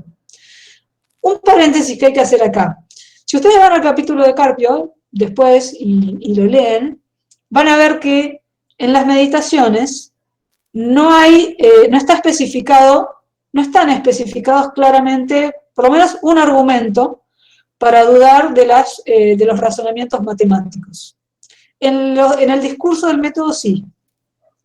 En Carpio lo tienen desarrollado el primer argumento. Acá está como pasado por alto. Si ustedes van a Carpio van a ver que en el discurso del método, Descartes detalla un poco más esta puesta en duda del conocimiento racional, ¿sí? Del conocimiento que depende de la razón. Recuerden que cuando hablamos de conocimiento racional es conocimiento matemático para Descartes. Si en el discurso, el primer argumento es muy similar al primer argumento del nivel sensible, es decir, de cuando hablábamos de la puesta en duda de los sentidos. Porque el primer argumento que aparece allí es que, tanto como sucede con los sentidos, cometemos errores paralogismos, dice Descartes, al realizar las operaciones matemáticas más simples. Dice, aún se puede pensarse algo más simple que sumar 2 y 3, o contar los lados de un triángulo, dice, es posible, y ha sucedido, que nos equivoquemos en esto. ¿Sí? ¿Por qué nos equivocamos? Porque los razonamientos de los que está hablando, los razonamientos discursivos, le dice, son justamente, o los cálculos, son procesos que involucran pasos, son razonamientos, ¿no? Tanto en sentido lógico como matemáticos, involucran pasos. Es como cuando hablamos del razonamiento deductivo y hablamos de premisas y luego la inferencia de una conclusión. Dice, en esos casos la mente discurre, el conocimiento es mediato, ¿sí? La mente pasa por una serie de pasos y luego llega a una conclusión, ¿no? Es como cuando teníamos que hacer en la escuela ejercicios de matemática o ecuaciones, por ejemplo, de las que ya no recuerdo en absoluto cómo hacer una, pero en algún momento las hacía bien, incluso me gustaba, yo no sé por qué. Habían pasos, incluso las resoluciones no eran siempre idénticas, ¿no? Habían pasos pero todos teníamos que llegar al mismo resultado, ¿no? Entonces, ¿qué sabíamos? Que cuando el resultado no es igual, hay un error en los pasos, hay que revisar los pasos. Bueno, lo que está diciendo Descartes es algo así. Es, bueno, los razonamientos de este tipo, digamos, podemos incurrir en errores justamente porque hay pasos, ¿sí? Nos equivocamos en alguna y nuestra conclusión es errónea. Pero, si alguna vez nos ha sucedido que cometemos errores en este tipo de operaciones, por más sencillas que sean, hay que pensar que siempre nos pudimos haber equivocado, y que efectivamente 2 y 3 no sean 5. Y que efectivamente el triángulo pueda tener más de 3 lados, o menos. Cosa que igual es un absurdo porque ya la palabra lo indica, pero no importa. Está diciendo, bueno, si existen operaciones más sencillas que estas, bueno, de todas formas podemos equivocarnos en estas operaciones. Por lo tanto, cabe la posibilidad de que siempre hayan estado mal. Por lo tanto, hay que dudar de los razonamientos de este tipo. ¿Sí? Ese es un argumento que acá en las meditaciones no aparece, ¿no? Pero la segunda instancia de la argumentación es el genio maligno. Porque Descartes va a decir, bueno, está bien, hay operaciones matemáticas en las que nos podemos equivocar porque constan de pasos y podemos saltarnos algunos, equivocarnos, etc. Pero ¿qué sucede con los principios en los que se apoyan esas operaciones? Principios lógicos, como por ejemplo, el todo es mayor que la parte, lo que es, principio de identidad, principio de no contradicción, etc., ¿no? Entonces, o definiciones que llama axiomas o verdades eternas, como definiciones analíticas de la geometría. ¿Qué pasa con esos principios? ¿Podemos dudar de esos principios del mismo modo que admitimos que puede haber estado siempre mal la operación que hicimos? Sí. ¿De qué manera? Bueno, acá aparece el genio maligno. Entonces el genio maligno viene a cerrar la argumentación en el discurso que pone en duda el conocimiento racional. ¿Sí? Acá directamente, como que en las meditaciones casi que saltamos al genio maligno en la argumentación, pero sepan que en otros textos Descartes detalla un poco más esta instancia y propone, diríamos, como argumento, un primer argumento que acá no está. Hay una especie de sugerencia en el texto, pero está muy, muy sutil y no, digamos, no es explícito. Este paréntesis lo decía para que recuerden que cuando Descartes está proponiendo la hipótesis del genio, está poniendo en duda el conocimiento racional, el conocimiento matemático, que es el que consideraba hasta entonces el más seguro, el más cierto e indubitable, el que tenía algo de simplicidad y de generalidad que otras ramas del conocimiento no tienen, ¿no? Pero de todas formas lo está poniendo en duda a través de la hipótesis del genio. Porque el genio, de hecho, puede hacer que 2 y 3 no sean 5, que el triángulo no tenga 3 lados, o que incluso esos principios, el todo es mayor que la parte, puede ser cuestionado, ¿sí? Que no sean verdaderos. Puede ser que él perniciosamente haya colocado esas ideas en mí siendo absolutamente falsas. Pero, es decir, esto no quita que, puesto todo en duda, puesto el conocimiento sensible y el conocimiento que depende de la razón en duda, puestos ambos en duda, esto no quiere decir que no se puede inferir un conocimiento positivo, en el sentido de un conocimiento verdadero, en el que sí me puedo fiar. Ese conocimiento es el cogito. Fíjense que si Descartes puede extraer o inferir el cogito, es porque el pensamiento o la actividad del pensar es diferente o se distingue del contenido de lo pensado. Porque fíjense que Descartes está diciendo, bueno, no hay cielo, no hay tierra, no tengo cuerpo, no tengo manos, no tengo ojos, no siento el calor porque no sé si hay fuego, si existe, no sé si hay otros, no hay otros en el mundo, no sé si hay mundo. Y sin embargo puedo inferir que en tanto me conciba a mí mismo pensando, existo. ¿Sí? Quiere decir que todo puede ser falso. Absolutamente todo puede ser falso acerca de lo que pienso, de lo que siento, de lo que imagino, de lo que alguna vez creí que era verdadero, como las definiciones de la geometría analítica, por ejemplo. Todo puede ser falso. Pero esto no puede ser falso. Sí, ¿qué van a decir? O sea, para él sería lo único verdadero, sería lo que él piensa, ¿no? ¿Es eso o tampoco? Sería esta sola afirmación. Yo soy, yo existo, la formulación del cogito, Es lo único que puedo decir hasta ahora que es absolutamente verdadero, cierto, indubitable. ¿Sí? Porque no importa si todo es falso, dice Descartes. No importa si el genio maligno me engaña respecto de todo. No me puede engañar respecto de esto. Porque así, si me pienso engañado, existo. Si pienso al menos algo, existo. No importa si lo que pienso existe o sea falso. La actividad del pensar es aquello que le permite a Descartes decir, en tanto me pienso a mí mismo pensando, existo. En tanto me concibo a mí mismo dudando, en tanto me concibo a mí mismo siendo engañado por el genio maligno, no importa si esto es cierto o no, me concibo a mí mismo pensando, existo. ¿Sí? Entre el pensar y el ser hay una identidad, una inmediatez absoluta. Porque ustedes podrían decir, según la formulación clásica, acá no está, fíjense, pienso, luego existo. El luego, ¿no es un indicador de conclusión? ¿No es una deducción lo que está haciendo?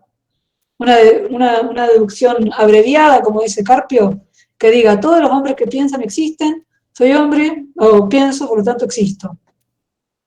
¿No? Pero no está diciendo eso Descartes. Descartes está diciendo que ese concebirse a sí mismo pensando es ya darse cuenta inmediatamente de la veracidad de esa afirmación. Yo soy, yo existo. Hay una inmediatez que no depende de ningún razonamiento. Dice, en cuanto mi espíritu concibe esta afirmación, da cuenta de que es verdadera. Para Descartes, el tipo de conocimiento que es el coito es una intuición, ¿no?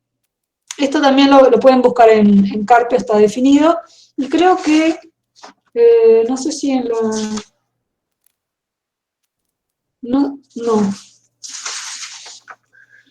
No, pensaba que lo había puesto en esas hojitas, no.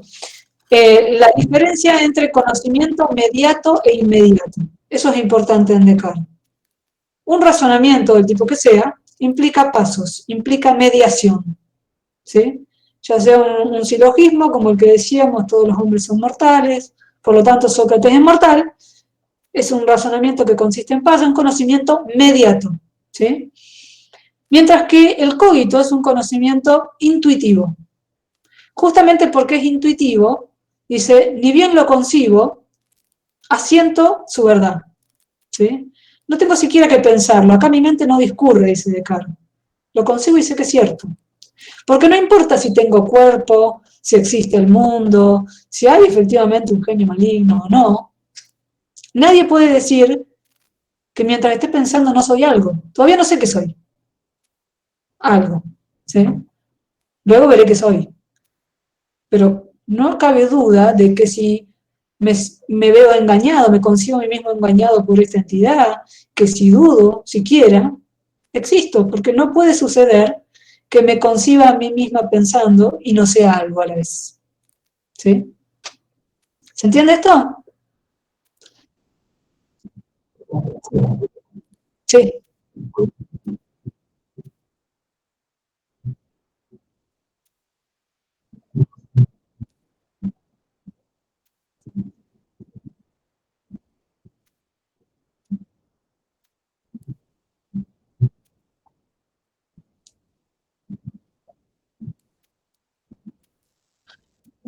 ¿Hablas de la realidad del mundo exterior?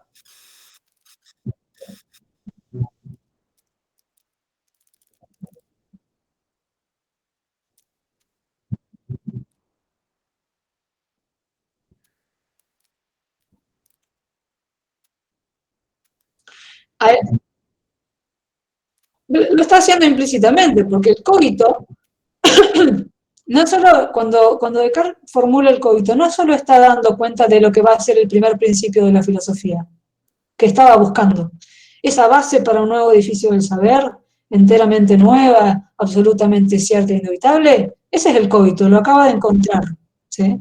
Todavía no extrajo sus consecuencias, ¿sí? Pero lo acaba de encontrar, es el primer conocimiento absolutamente seguro.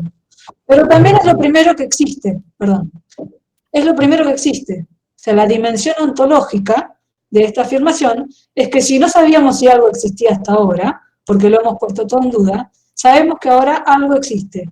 ¿Qué existe? Yo, no yo Descartes. Imagínense que soy Descartes que tengo un corte carré y unos bigotitos, y tengo la bata y estoy junto al fuego, ¿no? Yo, Descartes, existo. Esa es la primera afirmación, es lo primero que existe en estas meditaciones. Entonces, claramente, tiene una dimensión ontológica. Cuando hablamos de lo real, estamos hablando de una dimensión, digamos, ontológica, de aquello que efectivamente existe o no. Profe, Todavía el mundo externo está entre paréntesis. Después lo va a rescatar.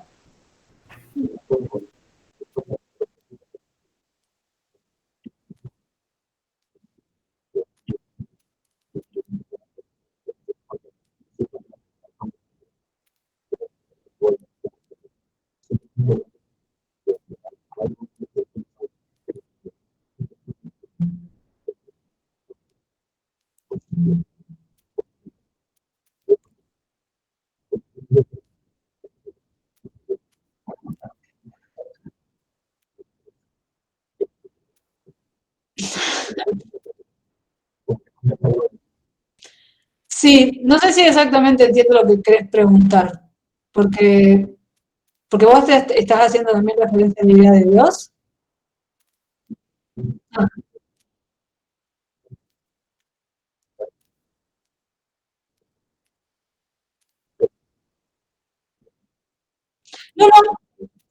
no, no está diciendo que el genio lo hizo pensar ni nada, ¿eh? El genio es una hipótesis. Descartes no dice que exista ni que no exista. Está haciendo un experimento mental. Está diciendo, bueno, supongamos esto y extraigamos consecuencias. ¿Qué sucedería si existiera este genio maligno? Y si este genio empeñara toda su habilidad en engañarme, y si este genio hubiese puesto en mí ideas que yo creo que son verdaderas y absolutamente ciertas cuando no lo son, que crea que el triángulo tiene 3 lados, o que 2 y 3 y 5, o que hay cielo, o que hay tierra. Pero no está diciendo que pienso que la actividad del pensar tenga algo que ver con ese genio. Un genio es solo una suposición, y va a quedar ahí, funcionando hasta que se lo saque de encima, ¿no?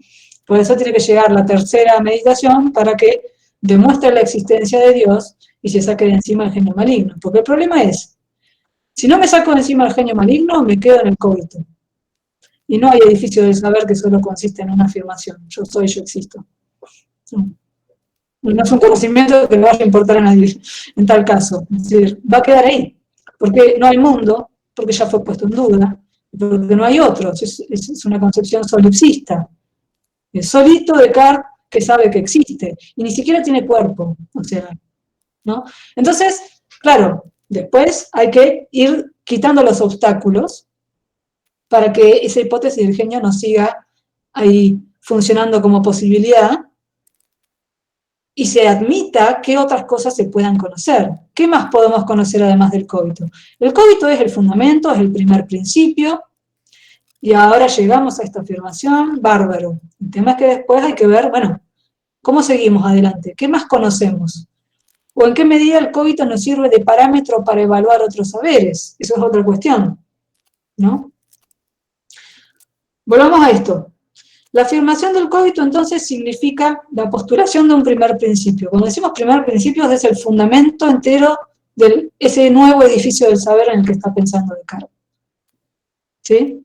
Es la base de todo futuro saber. Es decir, esa es la afirmación más simple, más evidente, clara y distinta, dice Descartes, a la que puedo llegar en este momento. Esta es la afirmación de la que no puedo dudar, ¿no? Entonces es una buena base para partir en la adquisición de otros conocimientos.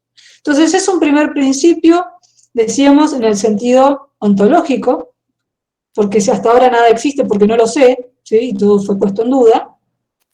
Lo primero que existe, que es yo, en tanto me concibo pensando, es un primer principio desde el punto de vista gnoseológico, porque es el primer conocimiento verdadero que se tiene, ¿sí? Es el primer conocimiento del que no puedo dudar, ¿sí? Pero también va a ser un primer principio en el sentido metodológico, porque Descartes va a extraer consecuencias de este cogito. Va a decir, bueno, ¿qué tipo de conocimiento es? ¿Qué características tiene? ¿Qué tal si yo extiendo esas características y las uso como criterio para evaluar todo otro conocimiento? ¿Sí? Y eso sí está en el archivito que yo les agregué en Pedco. Fíjense que ahí recupero una un parrafito del discurso del método en el que Descartes justamente habla del cogito como criterio de verdad. ¿Sí? Dice, me di cuenta de que mientras quería pensar que todo era falso, era absolutamente preciso que yo, que lo pensaba, fuese alguna cosa. Observando que esta verdad, pienso, luego soy, fíjense que acá está el luego, después Descartes lo saca, era tal, firme y cierta, que las más extravagantes hipótesis de los escépticos no eran capaces de destruirla. Juzgué que podía admitirla sin escrúpulo como mi primer principio de la filosofía que buscaba. Después de esto, consideré en general lo que se requería a una proposición para ser verdadera y cierta. Porque puesto que acababa de encontrar una que sabía yo ser tal, pensé que debía yo también saber en qué consistía su certidumbre. Es decir, ¿por qué es tan cierta? Y habiendo observado que en la proposición pienso, luego soy, no hay nada que me asegure que digo verdad, sino que veo claramente que para pensar es necesario ser, juzgué que podía tomar por regla general que las cosas que concebimos más claras y más distintamente son verdaderas. Acá está diciendo que toda otra proposición que de acá en adelante vaya a considerar en su verdad o en su falsedad, tiene que adecuarse a estas mismas características. Tiene que ser evidente, dijimos que la evidencia en Descartes significa que es una proposición que ni tan bien la consigo, tengo que considerarla como verdadera, que no puedo ponerla en duda. ¿Sí? Es algo tan manifiesto al espíritu, dice, que no puedo siquiera ponerla en duda. Esa evidencia implica dos características que son claridad y distinción, ¿no? Esto lo desarrolla también en el discurso del método. Claridad, dice Descartes, claridad o claro se opone a oscuro, mientras que distinto se opone a confuso. ¿Sí? Va a decir Descartes que claro es aquello que se me presenta al espíritu de manera tan manifiesta, tan patente y tan directa, ¿sí? Que no hay posibilidad de ponerla en duda. ¿Sí? Mientras que distinto, Descartes lo ejemplifica con, siempre recurriendo a la geometría, con el concepto de triángulo. Dice, distinto es el concepto de triángulo si yo digo que triángulo es una figura de tres lados, o tres ángulos. ¿Por qué? Porque no hay nada que no le pertenezca en esa descripción al triángulo. En cambio, si yo defino triángulo como una figura, si yo digo triángulo es una figura, o digo es una figura geométrica, mi definición no es distinta. ¿Por qué? Porque está involucrando a todas las otras figuras posibles. Tiene muchas cosas la definición que no le pertenecen al triángulo. Entonces, la distinción se opone a aquello que es confuso. ¿Sí?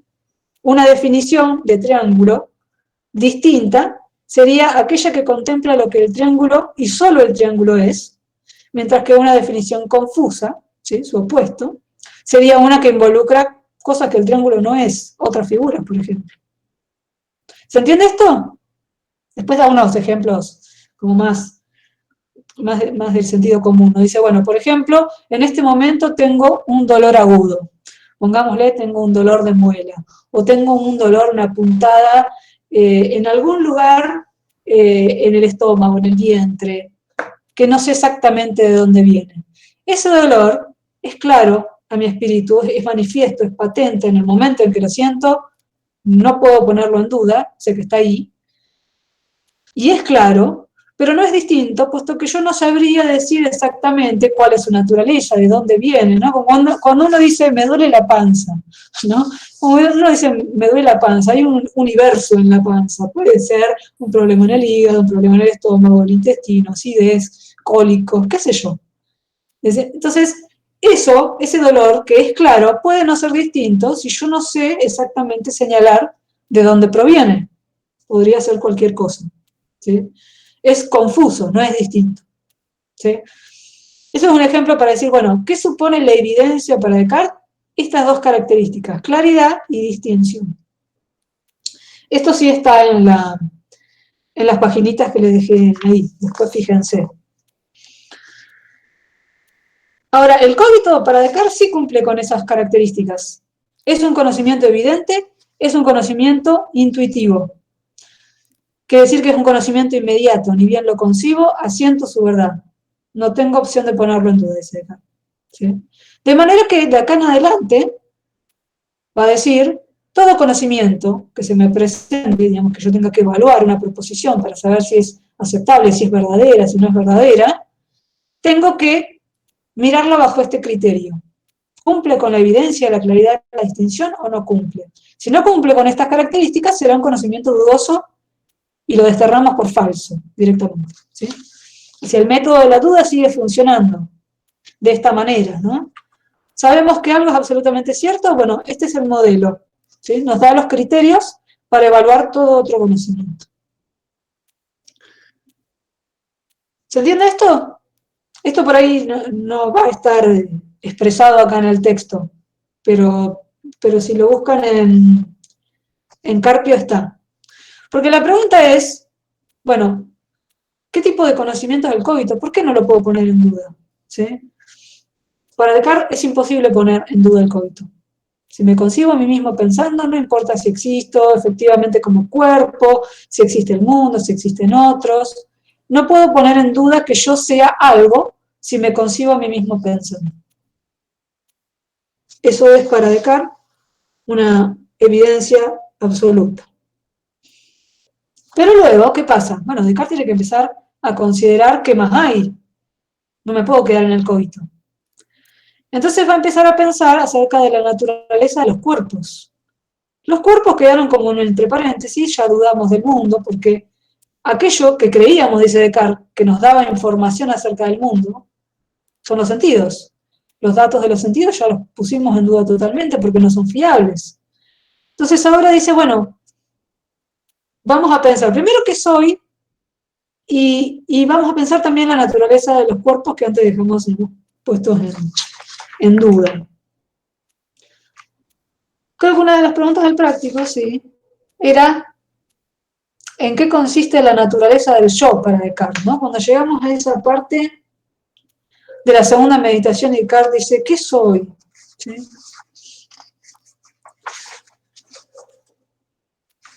Descartes empieza por pensar qué atributos, dice, me pertenecen y qué atributos no me pertenecen. ¿Qué soy yo? ¿Qué atributos debería considerar que son propios de mí cuando me concibo a mí mismo pensando? ¿Sí? ¿Qué soy eso que soy cuando estoy pensando? Entonces empieza a pensar distintos atributos, dice.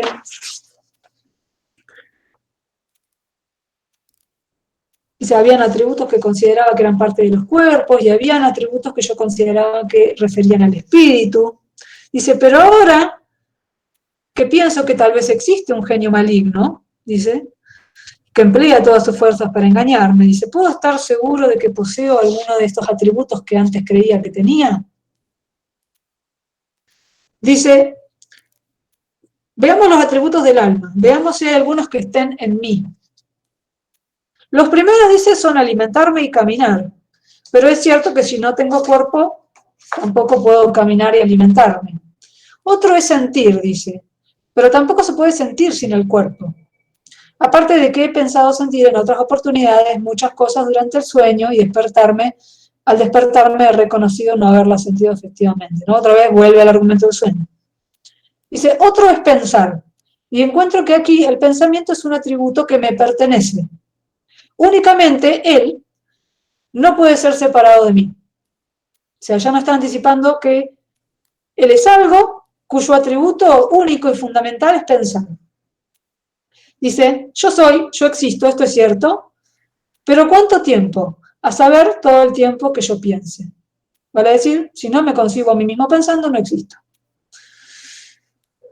Yo no soy, dice, pues, hablando con precisión, más que una cosa que piensa. Un espíritu, un entendimiento o una razón. Una cosa que piensa. ¿Y qué más? Dice.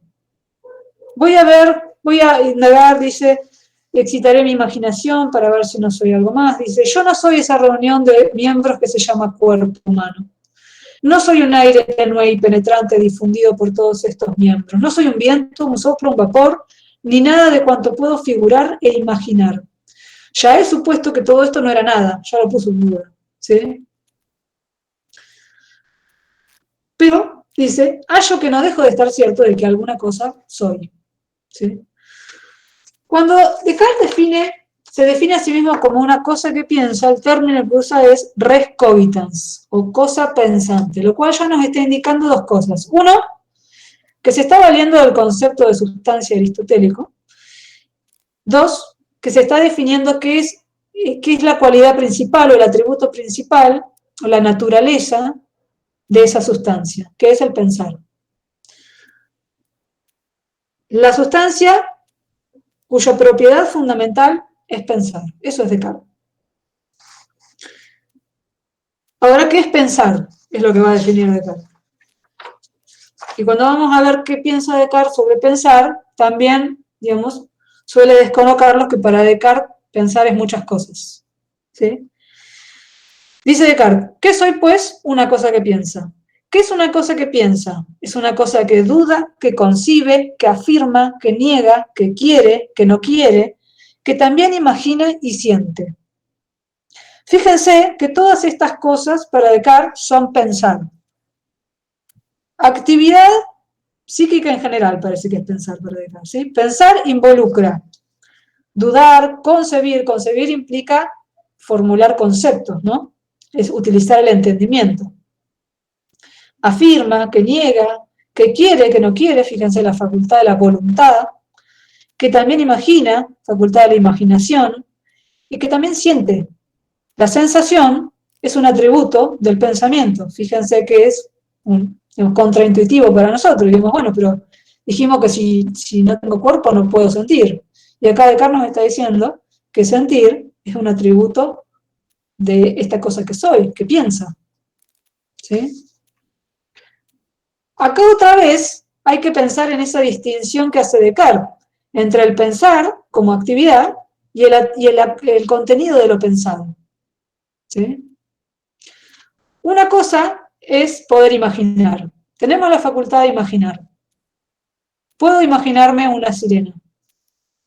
Que la sirena no exista en verdad. ¿Implica que yo no puedo imaginar? No. La facultad de imaginar se reduce a pensar. ¿Sí? Es pensamiento. No importa si la sirena no existe, no importa si es una idea falsa, ¿sí? Si no tiene una realidad que se le corresponda. No importa. No quita que yo la imagino. Que compongo una idea facticia, va a decir Descartes, a partir de dos otras ideas. Mujer, pez. Del mismo modo, dice Descartes, la sensación se puede reducir a pensamiento. Porque dice... A ver, la parte esta que lo dice a continuación, dice, yo soy el mismo que siente, es decir, que recibe y conoce las cosas como por los órganos de los sentidos, puesto que, en efecto, veo la luz, oigo el ruido, siento el calor. Pero se me dirá que estas apariencias son falsas y que duermo. Otra vez vuelve al argumento del sueño. Dice, lo concedo, ¿sí? Puede ser que sea falso, puede que sean ilusiones, puede que duerma, ¿sí? Lo concedo, sin embargo, es muy cierto que me parece que veo, oigo y siento el calor, y esto no puede ser falso, y es propiamente lo que en mí se llama sentir, y esto, tomado así, precisamente no es otra cosa que pensar. Otra vez está divorciando la facultad de sentir, por ejemplo, del contenido de los sentidos. Está diciendo, bueno, yo siento el calor, ¿sí? Puede haber 50 grados bajo cero afuera, en un mundo que no sé si existe. Puede que yo crea que siento el calor de un fuego que está cercano y puede que el fuego no exista, ¿sí? Pero nadie me puede decir que no me parece que tengo calor o que lo siento. Eso es infalsable. Esta es una argumentación de la que ya se valían los griegos para argumentar acerca del perspectivismo, por ejemplo. Del relativismo de la sensación, ¿no? Nadie me puede decir que no hace calor. Podés mostrarme el termómetro, podés mostrarme un termómetro estallado porque no se puede medir 80 bajo cero, pero yo puedo tener calor y eso no es falsable. Por eso dice, me parece que veo, oigo y siento el calor. Y eso no puede ser falso, y es en mí lo que se llama sentir, y esto no es otra cosa que pensar. Entonces, si hace calor, no nos interesa. Siento calor no es otra cosa que decir, pienso que hace calor, pienso que siento calor, me parece que hace calor. Es una actividad más del pensamiento, ¿sí? Entonces, de esta manera queda como divorciado la sensación del contenido de la sensación. Es decir, bueno, ni sabemos si tenemos cuerpo a esta altura, tal vez no tenga sentido, tal vez no tenga ojos para ver la luz, ni piel para sentir el calor, ¿sí? Pero nadie puede decirme que no me parece, que lo siento o que veo la luz, ¿sí? Esto es actividad del pensamiento, son atributos de la res cogitans, de la sustancia pensante, ¿sí? Entonces, hasta esta instancia, Descartes va definiendo eso que es, ¿no? Que vamos a decir el yo. Luego van a venir los empiristas y van a atacar esta idea de lleno. Pero acá hay que rescatar dos cosas. Primero, que Descartes está hablando de una sustancia pensante, luego va a hablar de otras dos sustancias más, ¿no? Cuando llegue a la tercera meditación va a hablar de Dios, que es una sustancia pensante también, pero a diferencia del yo Descartes, es una sustancia pensante infinita, mientras que Descartes es una sustancia pensante finita, ¿sí? Y luego una sustancia tercera, que es la sustancia extensa, la res extensa, que es el mundo, aquello que involucra a los cuerpos, ¿sí? Hasta ahora la primera sustancia que tenemos en estas meditaciones es la sustancia pensante finita, que es Descartes, que se concibe a sí mismo pensando y que trata de definir cuáles son los atributos de eso que es él, que es básicamente pensamiento. ¿Sí? ¿Siguen hasta acá? Uy, ya son las 5 casi. Y no, faltaba bastante. Bueno, pero hasta acá, ¿me siguieron? ¿Preguntas? Sí, perfecto. Sí, se va entendiendo. Bueno, si quieren, el resto lo seguimos la próxima porque quedan bastantes cosas en realidad. Tenemos que pasar a la parte en la que Descartes comienza a hablar de cuáles son los atributos de los cuerpos, ¿sí? Y a definir lo que va a llamar sustancia extensa o res extensa. Y ahí tenemos que ver el ejemplo de la cera, que está en la segunda meditación. Vamos a tener que referir a la tercera meditación, si bien no les pedimos que la lean, digamos, pero sí vamos a referir, así sea brevemente, para ver cómo Descartes se saca de encima la hipótesis del genio maligno, sin la cual no puede haber mundo, porque el genio maligno nos deja trabados ahí. Y podemos hacer alguna referencia más acerca de, bueno, que no llegamos a verlo, las reglas del método y, bueno, y los supuestos del racionalismo, que ya los tenemos que dejar enunciados para seguir luego en el empirismo. Voy a fijarme, yo les aviso, voy a fijarme si llegamos a comenzar con empirismo o qué les pido que lean para la próxima. Por ahí podemos llegar a comenzar, aunque no terminemos. Bueno, yo les aviso cualquier cosa. Por lo pronto tenemos que terminar con Descartes, porque Descartes parece sencillo, pero hay un montón de cuestiones que están sugeridas y que en el texto no aparecen, entonces no aparecen de modo explícito, entonces hay que subrayar algunas cosas.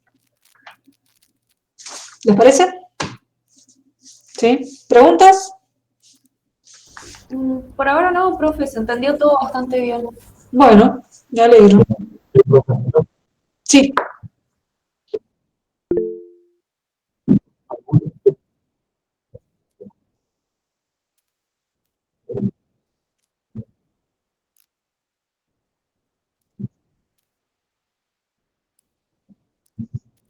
Mm, que ayude a comprender las meditaciones, ¿verdad? Mm.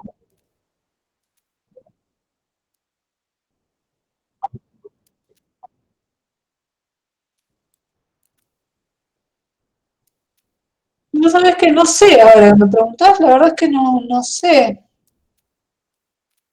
Le preguntaría a María Eugenia si tiene alguno en mente, pero la verdad es que yo no me he cruzado con ninguno. Eh, la verdad es que las meditaciones metafísicas también se pueden ver como un texto literario de algún modo, porque no tiene no es Kant, ¿no? Ustedes van a ver que el registro escriturario es totalmente diferente.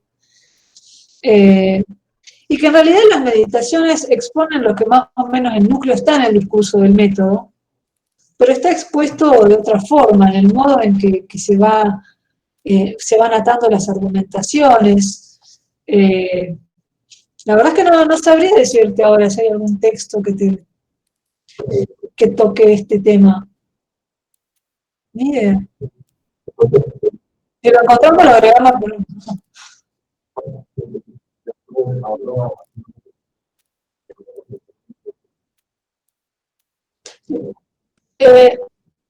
la tercera meditación la pueden leer, solo que es larga y no vamos a abordarlo todo. Si quieren, vayan directamente a Carpio. En el Carpio tienen una referencia a la demostración de la existencia de Dios, que recupera sobre todo dos argumentos fundamentales de la tercera meditación, con los que Descartes va a demostrar la existencia de Dios a partir de la idea de Dios. ¿Sí? Eso sí los vamos a retomar, pero no vamos a retomar toda la tercera meditación porque nos vamos mucho. Es una de las meditaciones más largas y tiene su complejidad. Yo les diría eso, que busquen el texto de Carpio y vayan al capítulo sobre el racionalismo y van a encontrar algunas cuestiones extras sobre que hemos mencionado, pero que las van a ver ahí. Y creo que ahí les puede cerrar, digamos, algunas cuestiones que se hayan mencionado ahora, que les pueden cerrar un poco más. Así que les diría que lo busquen. Profe, una consulta, algo que no me quedó muy claro. Tenemos que leer a Hume para entender sobre lo que es el empirismo, ¿no? Para la próxima clase. En el práctico yo escogí fragmentos, pero si quieren ustedes pueden leer.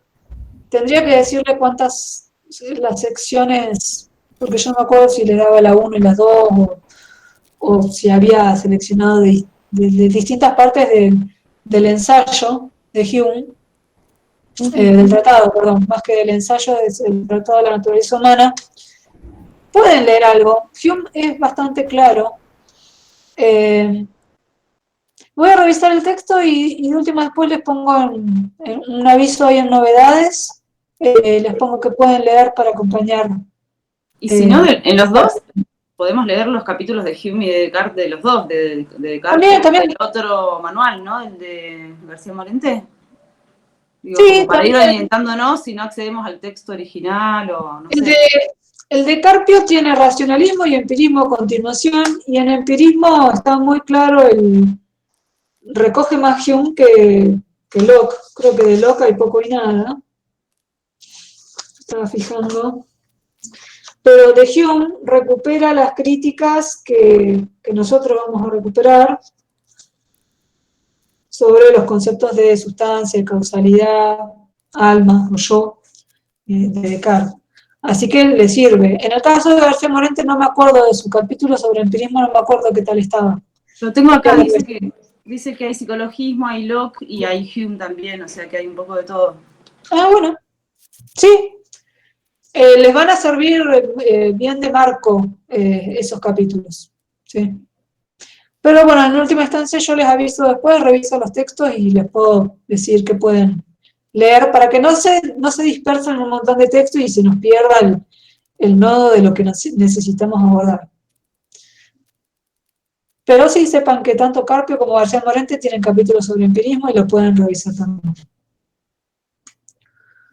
Así que bueno, por lo pronto seguimos luego con Descartes. Yo voy a anotar hasta dónde llegamos más o menos. Así logramos cerrar con esto. ¿Estamos? Buenísimo, profe. Bueno, nos estamos Gracias. viendo entonces. Nos vemos. Cualquier cosa me escriben.